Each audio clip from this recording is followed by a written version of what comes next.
stay.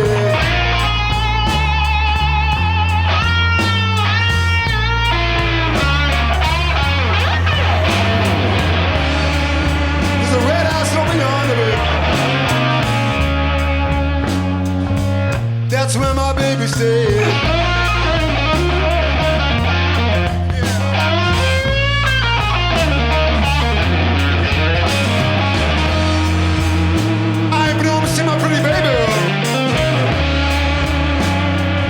About 901 days. It's about time I see you.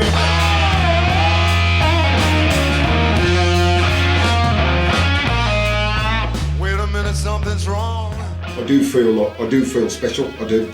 But I'm very aware that, like, you know, like, once I've got the guitar and I'm up there thinking, like, yeah, this is going to be a great night and I really love it. But as soon as I've changed and I'm off, this is the thing, as soon as I've changed, I come out, can have a couple of beers with the audience and that sort of shit. And I'm the same as them, but if they will call me Jimmy, and I have got that thing where my name's John, you know. I go, that's John actually, and they go, oh, it's Jimmy, and I do take umbrage at that after the bit, you know. I will go, if you call me Jimmy, I'm not going to answer you, because I'm John. I got a bad feeling here. My baby don't live here no more. I still got more guitar.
I had a dream to open a live music venue in Crewe because I get a kick and a buzz and a great thrill from seeing people having a great time. And it's just a matter of fact that if you put a tribute band on, you get a lot of people in. Last the membership count was around about the 10,000 mark, which I think is quite impressive for a small town like Crewe with only 60,000, 70,000 inhabitants. It still feels like a church to me. And maybe that's why the people there behave the way they do. You know, you can see young people singing the words, older people singing the words. So, little faces looking up at you. It's nice. It's a nice, warm feeling there. Come and worship at the Temple of Tower.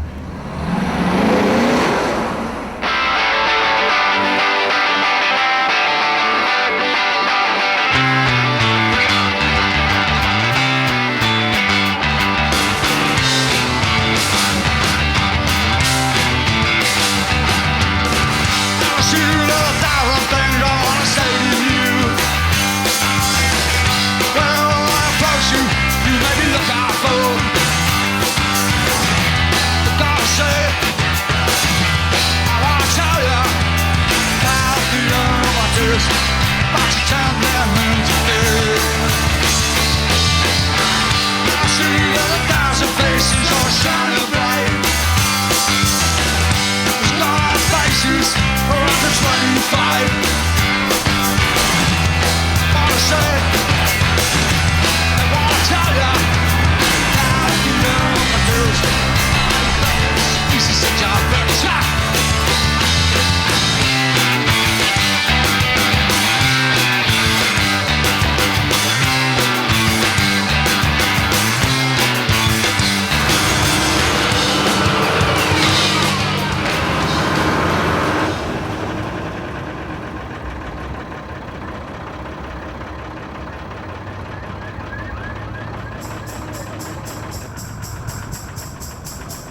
Music probably touches me more than anything else. It's a form of communication that transcends any other.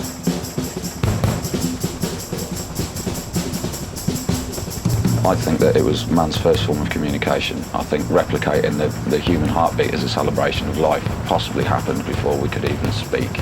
It's definitely a very spiritual thing.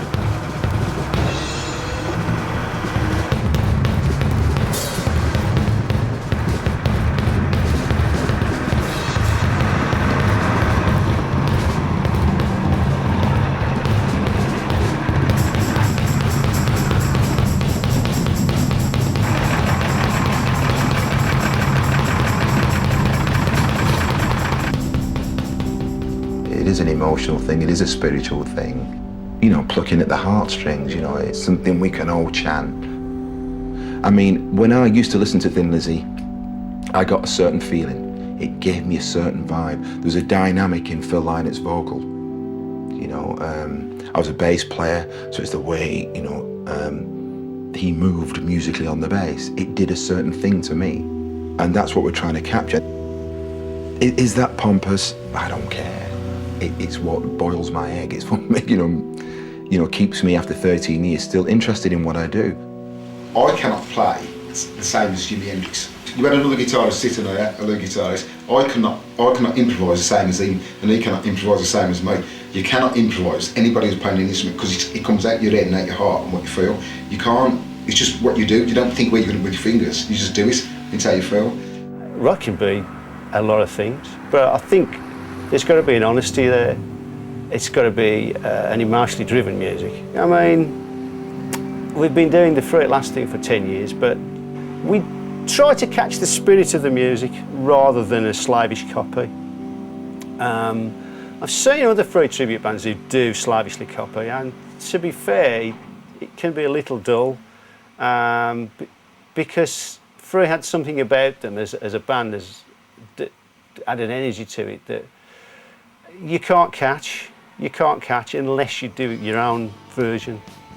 We don't stray too far from it, but I certainly don't struggle to copy Paul Kossoff's guitar solos note for note. That would be Paul Kossoff playing, not me, and I want to play.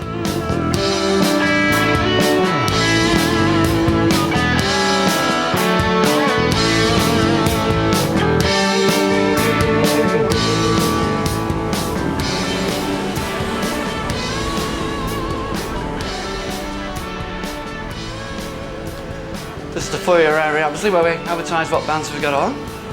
So we'll go the members' way.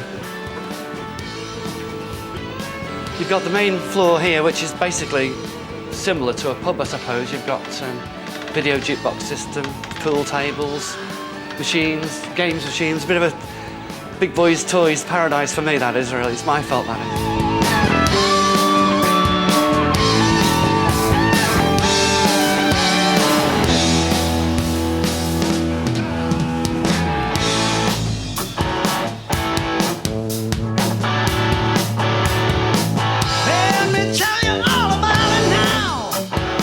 We call this place Rafters. It's got its own inbuilt self-contained system, bar, toilets, PA stage, pool tables, dance floor, lights.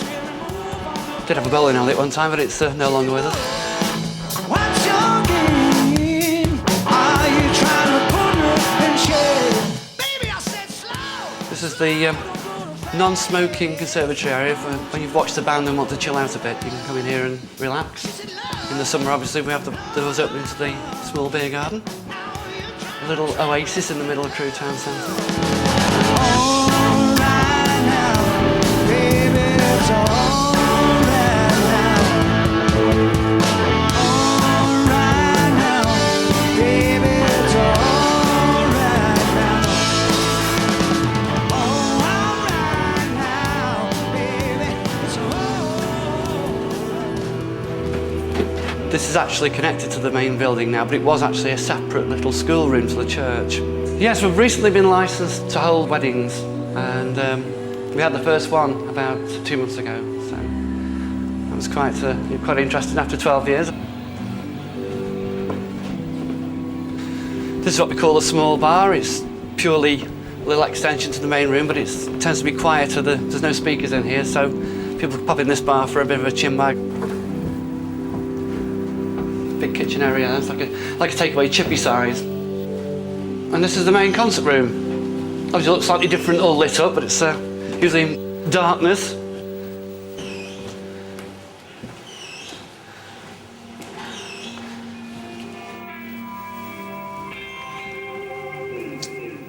In that fake parallel universe of tributes, any band that calls himself a tribute band and thinks it begins and ends with just learning the songs and doing them on stage, for me they're miles off the mark. It's not a case of donning outfit, learning notes. To me, there's something more like intangible than that.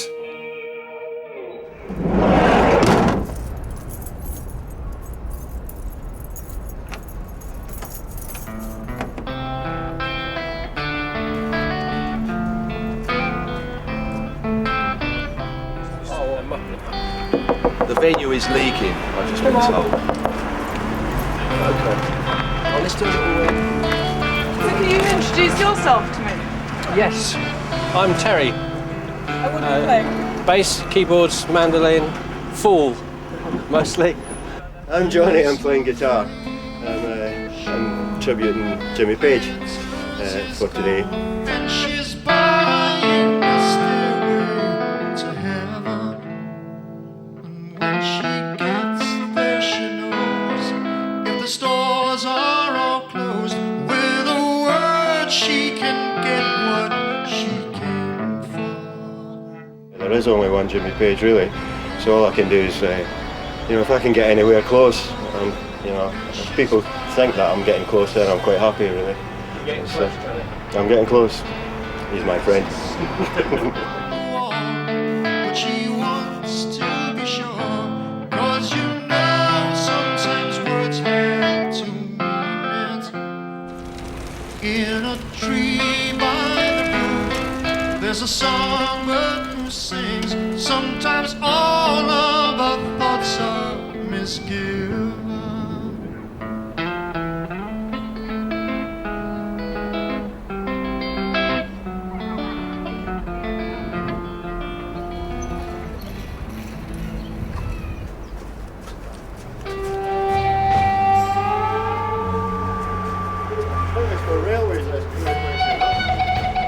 Steeped in tribute band history, I think. When you actually walk into the venue, you can actually smell the atmosphere of the bands that have played here down the years, in the last 10, 12 years. It's a brilliant venue for tribute bands.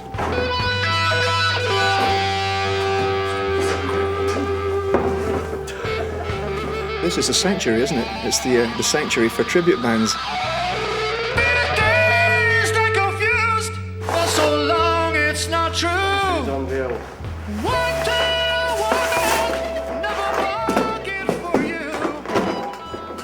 We used to export fantastic rock bands, and for some reason, over the last 10 years, we haven't exported any angry young rock bands, and that's hard to explain. Maybe it's to do with the climate, the musical climate, and maybe it's to do with modern Britain. Rock came from the late 60s, early 70s, and times were hard back there. So I think that's where it comes from the grassroots of toil, really. Set it all up yourself. It's good for you. Keeps us fit. I might have to put this up. It is an actual exact same kit as Bonham used to use, same sizes, and it's about 1970. So all the gear that we've got is all sort of late 60s or early 70s equipment to give the authentic sort of sound. Sort of spent a lot of time accumulating it. No point going out with modern gear trying to get a retro sound. It's just it's not going to be right, I don't think. There are people that do it, bless them, but they weren't there at the beginning.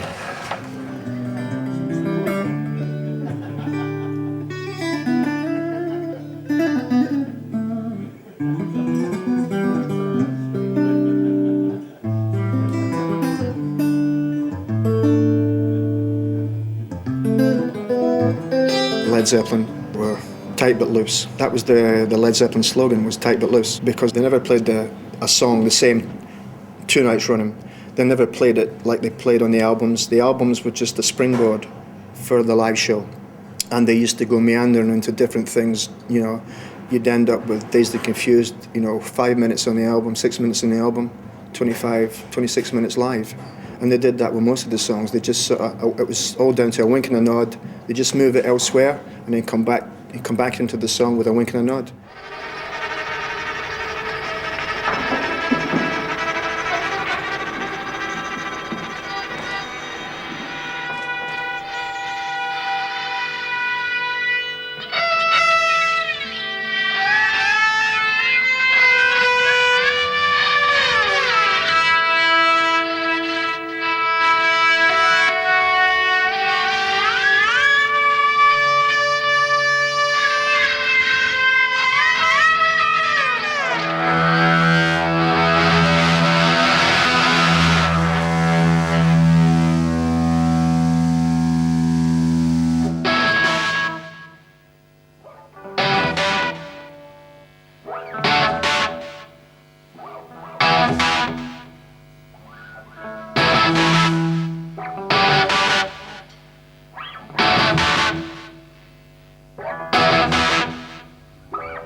So long it's not true. One thing I wanted, never bargained for you.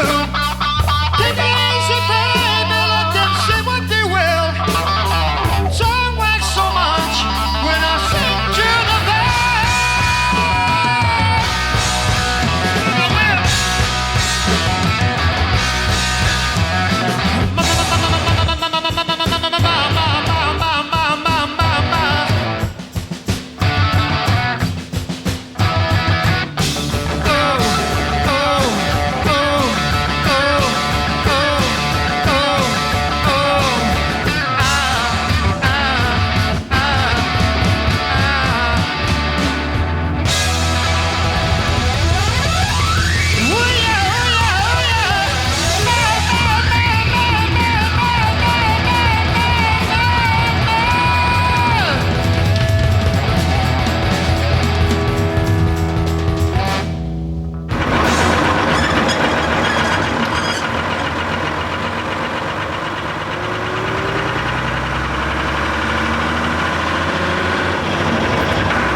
I got my first guitar when I was 11 and I used to go through all the old record shops and that because you couldn't just go down HMV and buy a copy of Paranoid. You know, I'd go and buy all the old vinyl. The classic rock stuff that was very heavy and very loud, I really liked it. I just thought it was great. It was everything I wanted, all in this thing that happened before I was born, and I was like, well, it's my tough luck, isn't it? You know, I wish I'd been born 20 years earlier.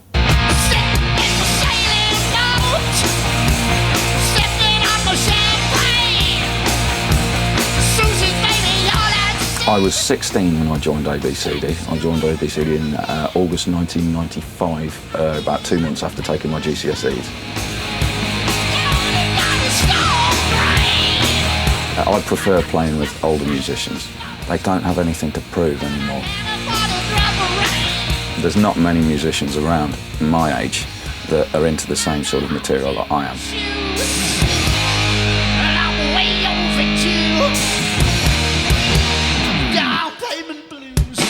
Why do you think they signed you up? One, not to be conceited, but because I could play it and I could play it well. Two, because I was just out of school.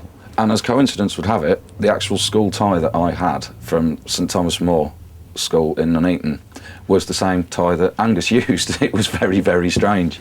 You know, I've still got it now, you know. I think they saw you as a kind of novelty. Yes, very much so, very much so. I was a novelty. You know, it was everywhere I went. People were like, "Oh, you're 16 years old and you can do that." I was like, well, yeah. You know, I just locked myself in my room for years. You know, I didn't have that much of a social life when I was in my early teens. I was just in a room learning how to play guitar. Sometimes I think this woman and sometimes not. Puts me down, fools me around. Why she do it to me? I'm for satisfaction, any piece of action. That ain't the way it should be. She needs love, knows I'm a man. She's gotta see.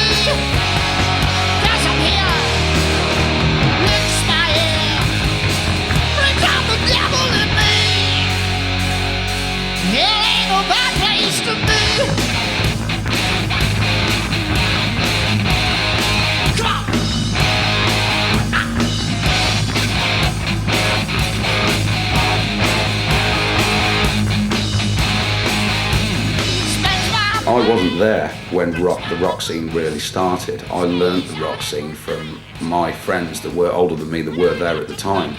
I've heard a few people say that you can almost hear the steel. You can almost smell the metal and the industry in the air, and you can hear that in the music.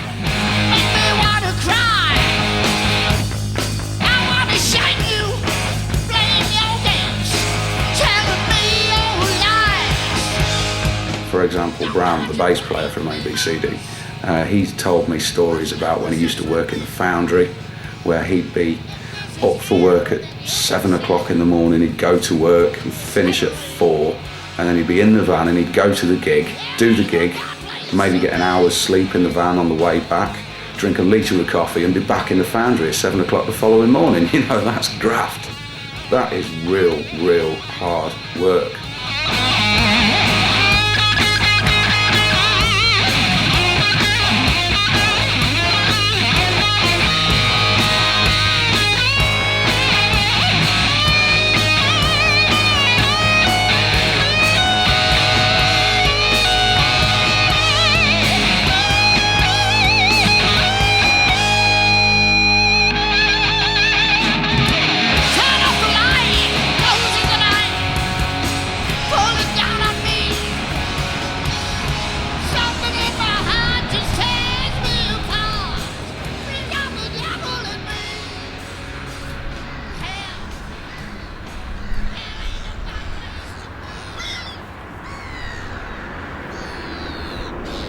I'm currently playing in 4 bands.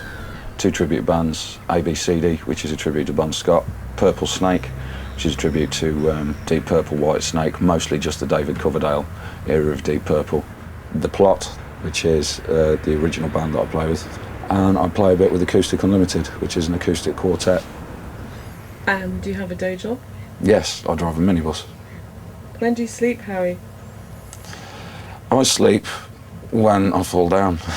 I don't have day and night, I just have sleep and awake.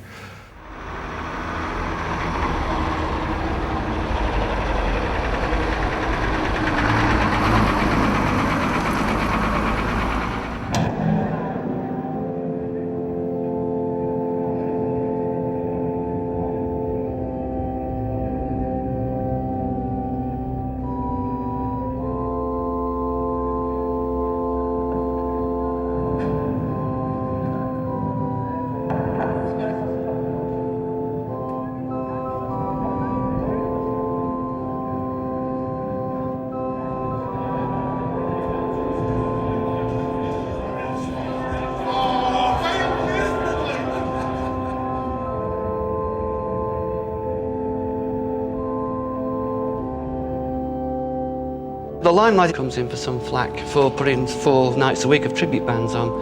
I call them tribute snobs myself. I just think it's live music. People are getting what they know and they enjoy it. We didn't expect it to be anywhere near as successful as it has been. In fact, we've built extensions to accommodate the number of people turning up. I think if we'd have known then what we know now, we probably wouldn't have done it because it would have frightened us to death. But we muddled through.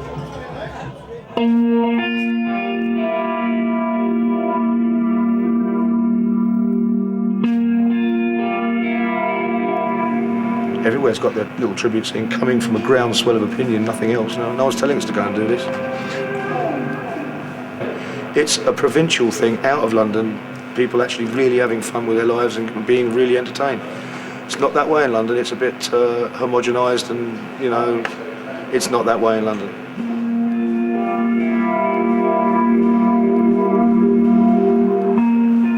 This is a regular on the circuit, and it seems to be an established tribute shrine. You can see the peeled posters. You know, you can't fake that. You can't fake peeled posters. We're one of the 31 other Pink Floyd tributes that there are in England.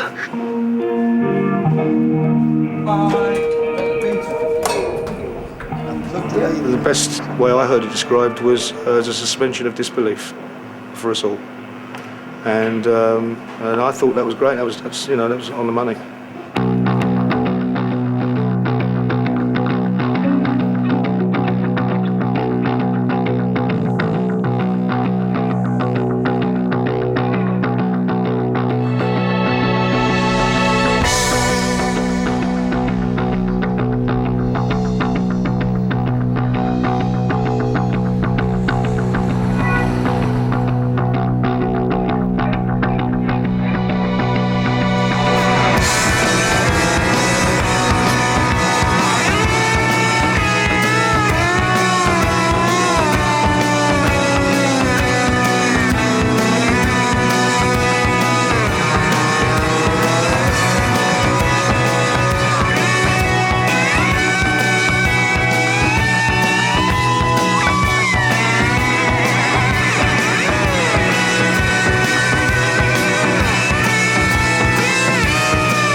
I should be sporting the finest Jennifer Aniston wig tonight. That's the top, and you can see the Guinness top, the made-to-measure flares, the Lionel Blairs, and hopefully I can see my foot pedals for all that.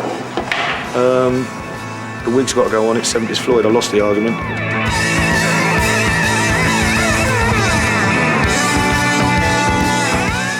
I wouldn't go down to Sainsbury's in it, but I don't mind. I really don't mind at all. As I say, because it's part of the.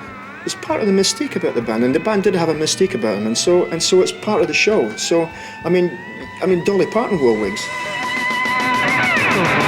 Yes. I've got like the little velvet shorts and the velvet jacket and the cap that the drummer from ABCD, Robbie, made the hat, like, you know, with the 2 little plastic horns on that glow in the dark and stuff. You know, the A on the front of it, and yeah. Might as well. It is kind of embarrassing sometimes, but if you're going to do it, you've got to do it.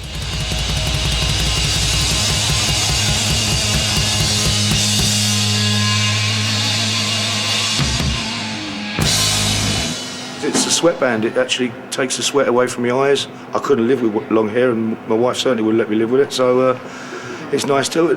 Imagine being able to take your hair off at the end of the night. I'm sure everyone would like to do that at one point in their life, but I can do that after every show. And also I can go out to the crowd and be completely anonymous in the crowd afterwards. Nobody knows who I am, and I can have a drink and, you know, be quite free with myself, rather than people coming up to me and wanting, you know, to talk to Dave Gilmour, which people do. They really do. You know, they're talking to David as they speak to me.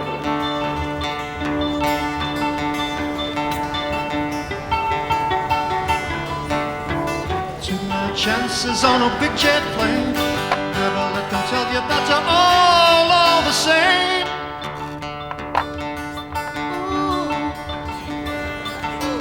The sea was red and the sky was grey. I wondered how tomorrow could ever follow today.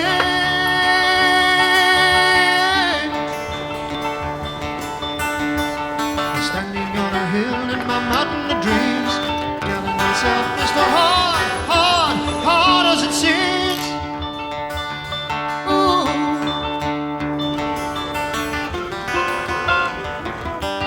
It's hard.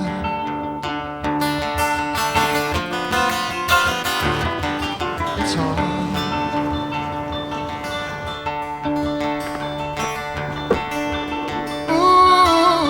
I use Gibson guitars, which I've worked really, really hard to pay for.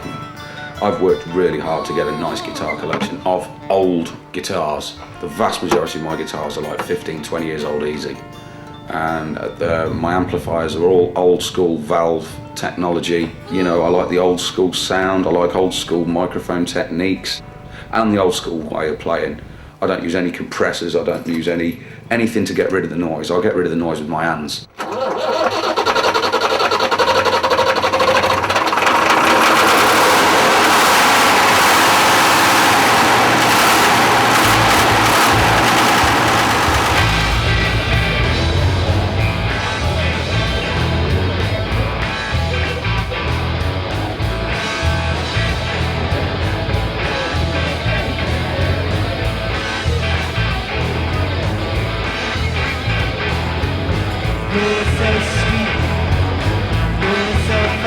On a Friday or Saturday night, we have a photographer that comes in and he goes around the audience and the bands and he takes shots of people, shots of the band.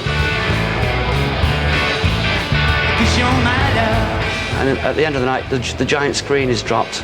And hey presto, you've got these giant pictures on a 15-foot wide screen of the audience and the bands. And people see themselves on the screen. It's like, God, well, that's me and you, and let's go and order a copy, because we do sell cost price copies of the photographs for them if they want to take them home as souvenirs with them. You've got the universe riding in your head, 'cause you're my baby. 'Cause you're my love. Oh girl, I'm just a cheapster for your love.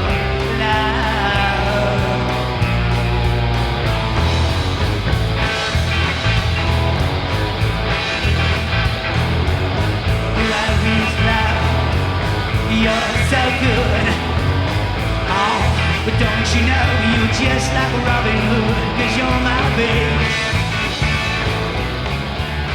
I've had all my guitars replicated like Mark's, so the Fender Stratocaster is exactly the same as Mark's, and the Gibson Les Paul, I've had that stripped down, and a lot of work's gone into that to get it exactly like Mark's guitar. I do have things like original Mark Bolan tambourines.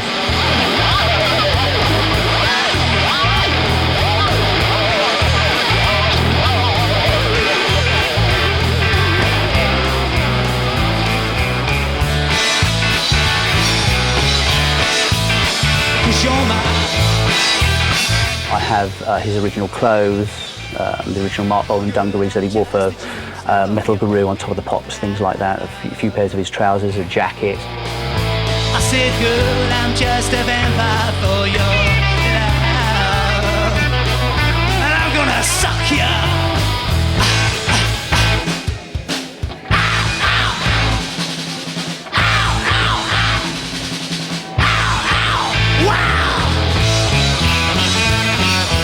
It's a strange thing, this. There was an advert on TV years ago with an MP called Clement Freud, and he did this TV ad, and he loved his dog, and his dog was this kind of, I think it was a bit like a beagle with a long, sort of miserable face and long ears, And when they put the dog beside Clement Freud, the dog looked like him. And I've got this theory that because I've been a fan and passionate about Marx for so many years, that I've kind of like developed this look. Because obviously I didn't look like this when I was 12. So I've kind of, it's just arrived. And it started to happen, I think, probably, strangely enough, around 1977, when Mark died. I was so upset, like a lot of real fans were so upset. And it kind of developed from there, really.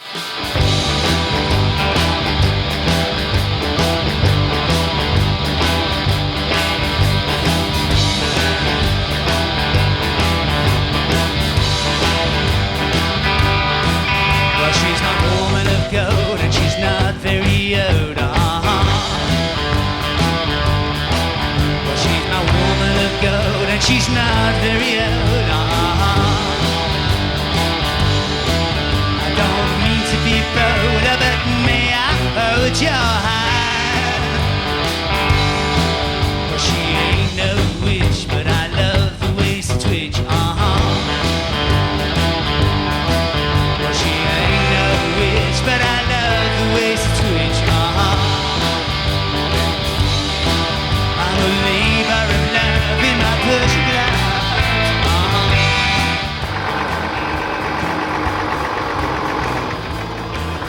One more time with real feeling, come on.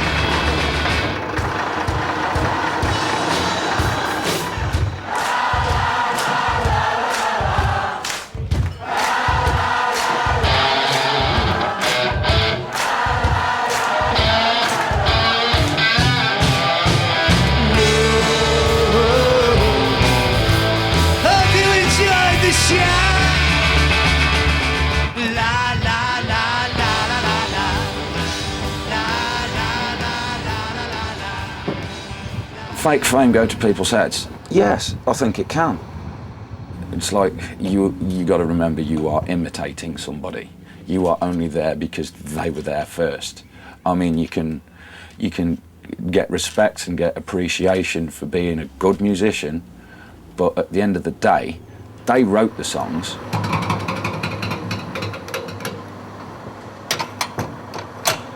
But I suppose it's part of the moment, when you're getting cheered and you're getting called somebody else's name, you kind of slip into their character. But once you step off that stage, it should be gone.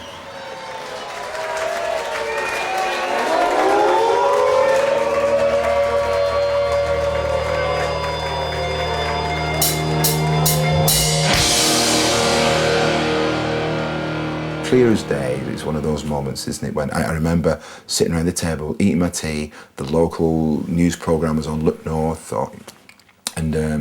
so, new band, Thin Lizzy, playing the new single, The Boys Are Back in Town. Heard this song, quite good, looked up, and it was there before me, that epiphany moment. This black guy fronting a white rock band, and he had all the elements I like, my hair was even like his afro, looked like him straight away anyway, and he had everything there. So I was a 14-year-old kid looking at this guy, I thought, that could be me.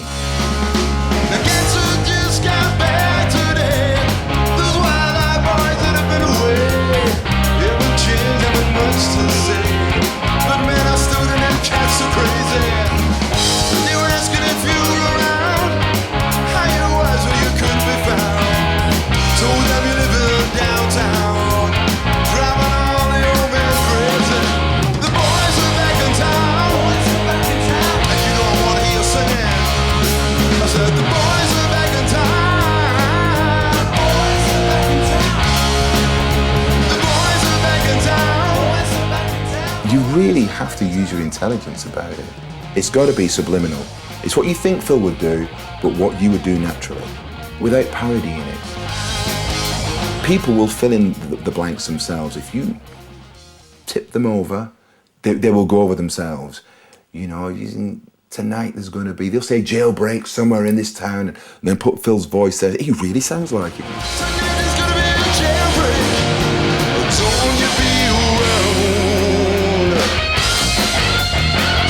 That's very ironic, isn't it? People will relate to their first experience of something, even if it's not the original, and then they go and hear you know, that sets the benchmark, doesn't it? That's it. That is, you know, the original. And then you go back to the original, the true original. It's like, no, it's not as good as that. So on that basis, I do feel uncomfortable saying that we have Limehouse Lizzie fans. I don't know why, but I do feel uncomfortable with it.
As far as I was concerned, it was a fad. And as fads do, they go away, they die a death, but it was fun while it was around. And a decade plus, it was like, whoa, this is not really what I set out to do, it's not what I'm about. I always describe myself as an entertainer, which disappoints me. because I wanted to be an artist.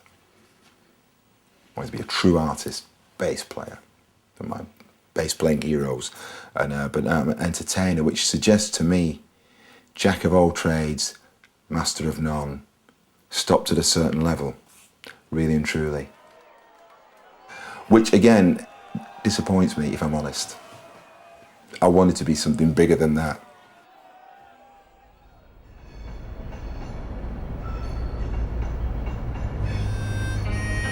I am just a cowboy. Come on.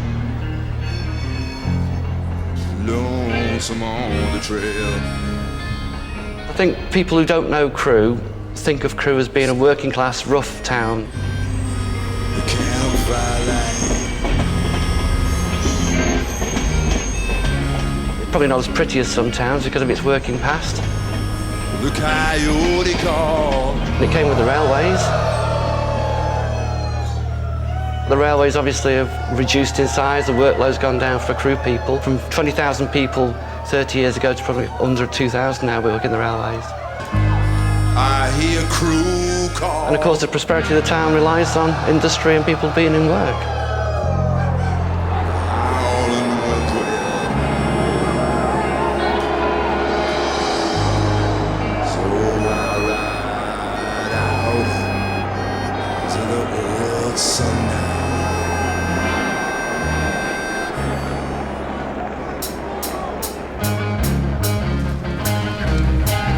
But fortunately, Bentley as well as Rolls-Royce, they're still here and doing really well at the moment. So again, that's good for Crewe and the working people of Crewe. I am just a cowboy. I'm lonesome on the trail. Lord, I'm just thinking about a certain female. The nights we spent together, just riding on the range. Hey, now I'm looking back and it seems so strange. Will you sing for me?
could be like, this could be like, this could be like, this could be like.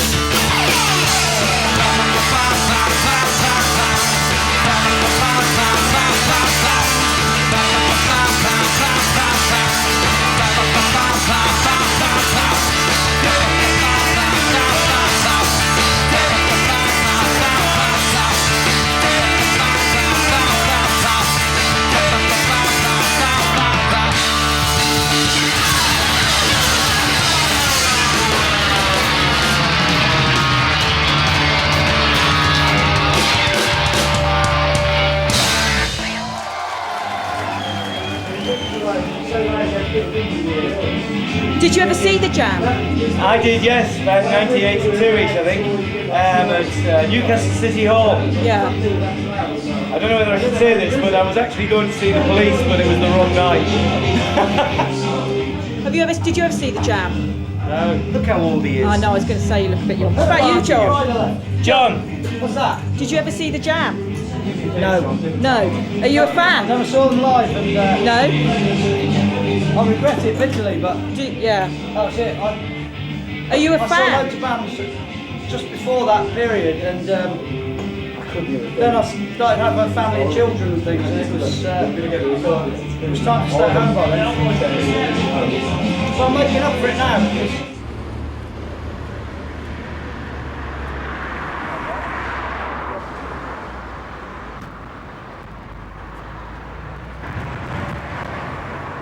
I'm just a machine setter. It's just like basically a junk mail place.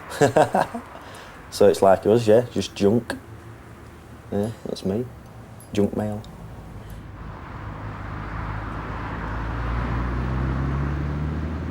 It's like I do a bit of dry stone walling as well. I don't know if you've heard of a band called Television. I do a bit of dry stone walling with lead singer, or ex-lead singer. That's cool.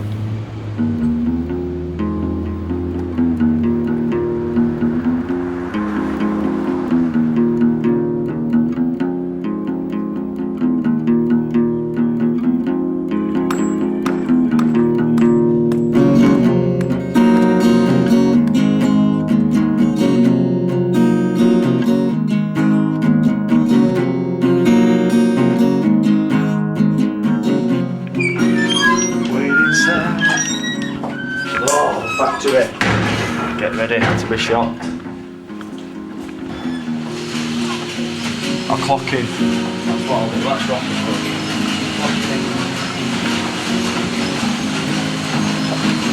Rock and roll.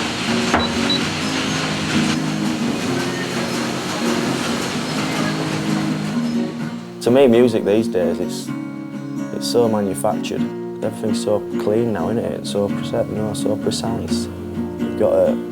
And it's wrong, because when you play it live, you've got to do it live, haven't you? You've got to do it how it sounds.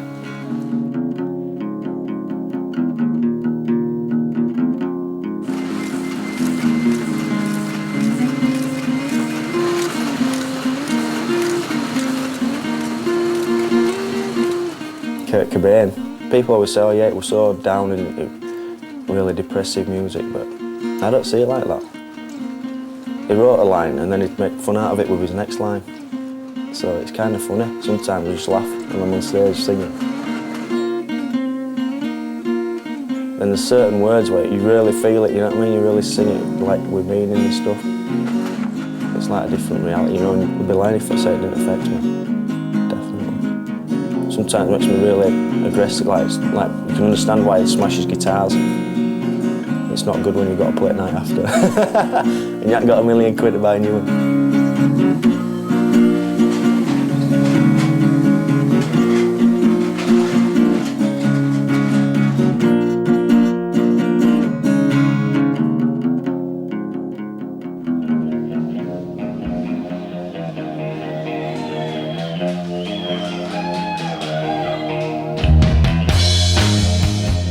Yeah, it is. Well, it is a church, isn't it? Yeah. There's some sort of spirits in there, right?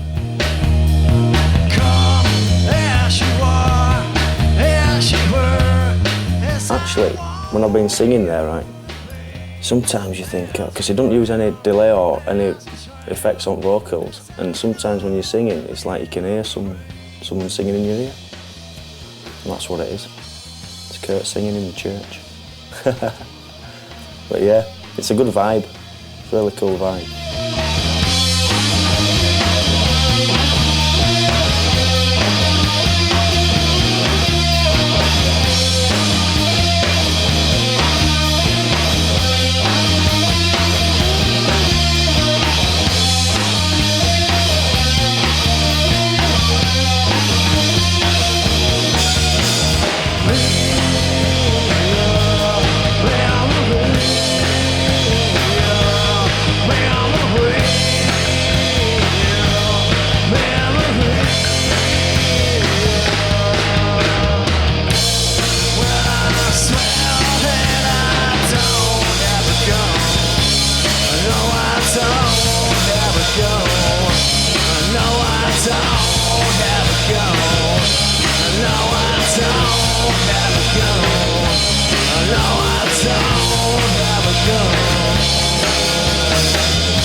Well, that's one of the best things, meeting people.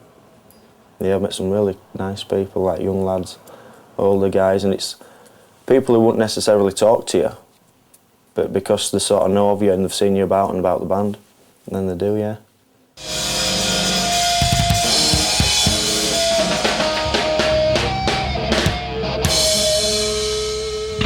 There's a lot of people just really nice, you know, just really cool. Just asking about Nirvana, you can talk about Nirvana then all night.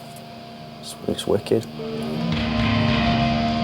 Then I ask them questions, or they'll ask me to sign something, so I'll get them to sign something.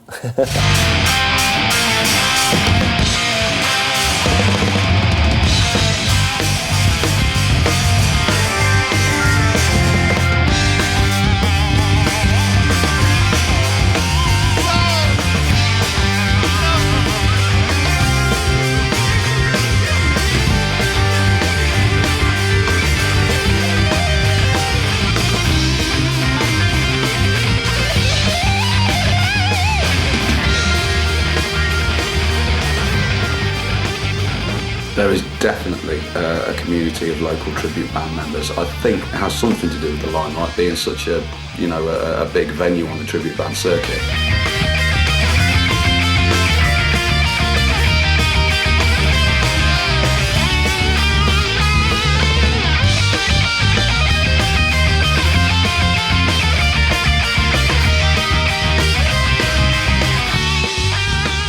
I think we all, you know, we stand in for each other when it's necessary. We loan each other's equipment, each other's vans, and you're pretty much guaranteed to find a replacement or a helping hand when you need one.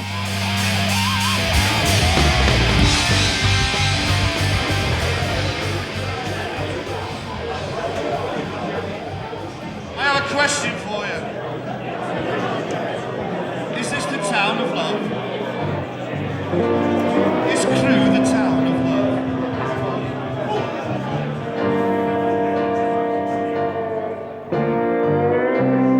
You'll find a lot of diversity in the reasons for people being and coming together like these do, and they're all probably little families.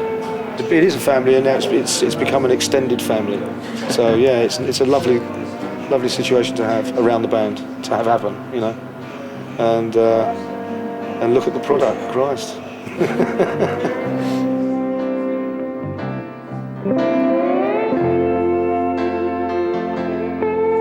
Me and my sister grew up listening to Dark Side of the Moon and other rock music like Deep Purple. We grew up listening to Burn, singing the harmonies together, because my sister's a singer as well.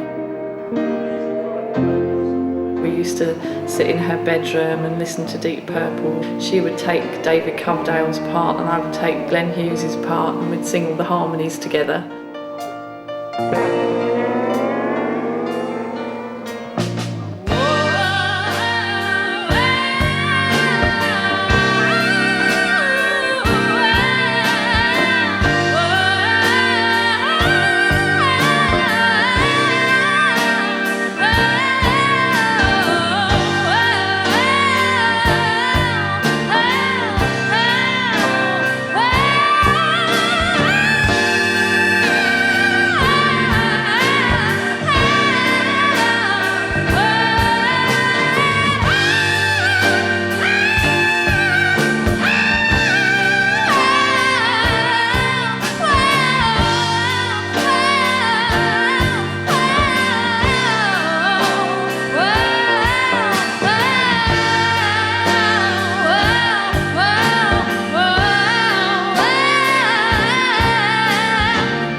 Claire Torrey, who was one of the singers, the female singers on Dark Side of the Moon. She only did Great Gig in the Sky on that album.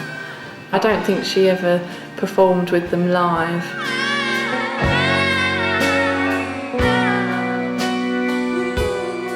I know that when Claire Torrey did record it, they asked her to think about pain and death. And I think you can hear that, you can definitely hear that on Dark Side of the Moon, that she really does get that across. So which also makes it much harder for you to sing, because there's such emotion in the way that she sang it. It's you've got to kind of try and match that somehow. You have to get into your own way, your own voice in your head.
People come up and go, do you feel like Jimmy's spirit is playing through you? I've said that to him. I've said that to him before. I think, how could I turn around and go, oh, yeah, actually, I just think... I said that to him once. And I think his sort of spirit has come down into Jimmy's channeling his music through you, and it's a compliment, but I could never turn around and go... say that. He's not that, you know what I mean? He's not conceited or... I couldn't turn around and go, yeah, I do. Brag about himself. But I've said that to him, I think. When we're playing something, really, because it's like it is all feel, this is all improvisation. So when I'm playing something, I'll close my eyes, I've gone. I'm well into it. Yeah, you can see it in his face. I'm thinking sometimes, God, this sounds so much like. Yeah. And it's like I've got out myself. I understand what I mean. That it's like I've got out myself. And I'm thinking, this sounds just so much like Hendrix, Yeah. Well, that bit I did there, and sometimes it just clicks and gels, and it sounds, and that's a bit spooky. But I mean, doing it 10 years, it should do. to be fair.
this conversation, sat me with a table of fans, I'd had a few drinks or whatever.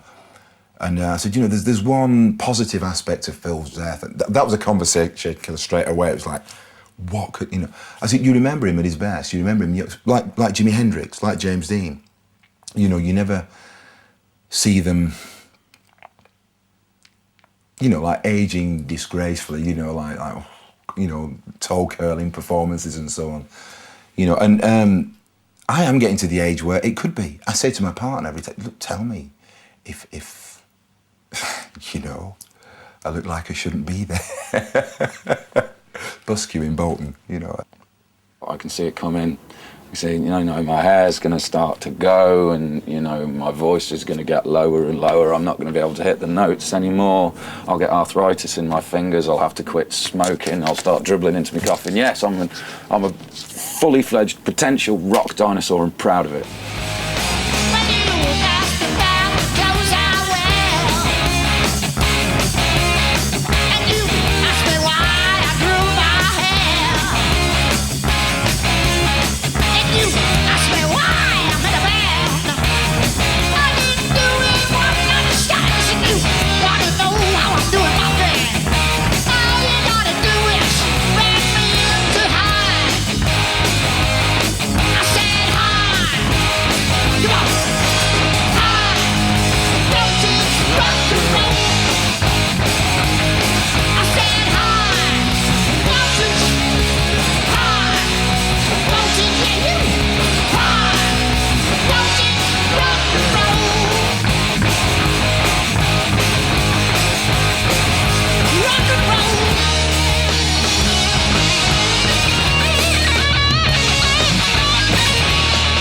I'm now too old to die a rock god.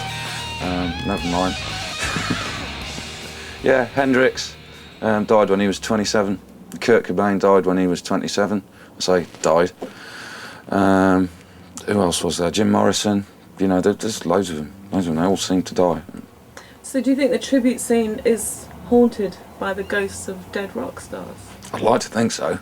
It'd be great fun if it was. There's always loads of little rumours going around, seen a ghost of such and such, and, I really feel like Bon Scott's with us tonight and stuff like that. It would be lovely if it was real. Of course it would.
I've just seen a Hendrix tribute and I'm buying the guitar he set on fire. A Hendrix tribute and I'm buying the guitar he set on fire. Wow, dude! You made my heart sing.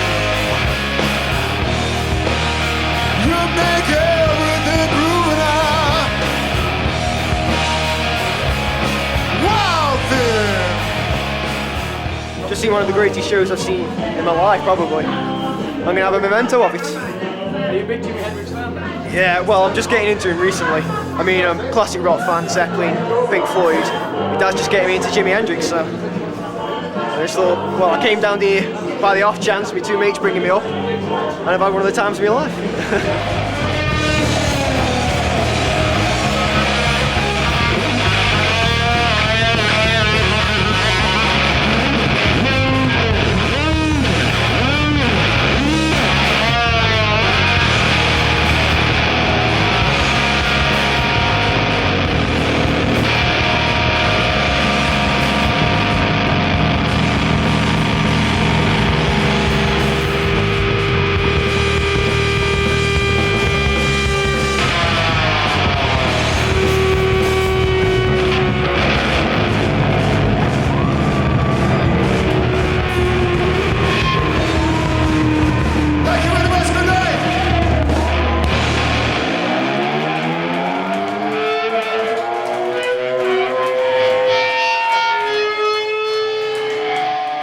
How much do you want for it? 70. Give me 50. 80. That's not really hard, though. 90. 70. 70. Deal. Yeah. I'm sort of reverse haggler. The more you go down, the higher I go. Gets me every time. Yeah. Right, here you go. Yeah, nice one. I'll even leave the strings on for you. What the beard wants. There you go. That's What's your name? Alex. Pleasure, Alex. Yeah. Thank you very much, Jimmy. John. I think I'll have a little go, actually. Cheers. Oh, I loved you. Right. No, I can't do it. No, it's mine now. You can't, boy. All right then. No.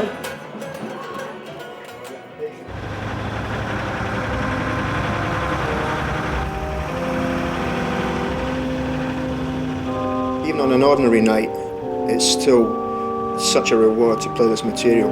Such a reward. Led Zeppelin are probably just as big now, and they haven't been on the road for 26 years. We always like to have a purpose. I love to get a bag packed and go and travel, and new places and new faces, yeah.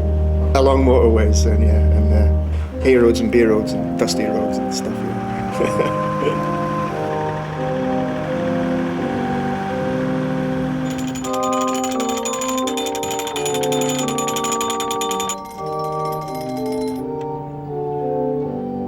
After about 10 years of running in the Limelight Club, the stress was beginning to show a little bit, and very rarely got much chance to get away. And there was a decision made that we would actually sell up and move on. I'll certainly miss the bands, I'll certainly miss the customers, but I still love my live music. I still watch live music now, 4 or 5 times a week if it's on. I shall come to the Limelight Club as a customer, provided they'll let me in. I'm probably not barred. There's no way that we're self-made millionaires. It's been a love of doing it. We'll have to go back to work, basically. So I'm going to take a few months off, or perhaps even 12 months off, if I can afford it. And I bought myself a canal narrowboat. Yeah, she's a nice boat. Showing my ignorance completely here, she's named Shiraz, bought her second hand. And I did not know, hand on heart, that Shiraz was a type of red wine. I'm a beer drinker.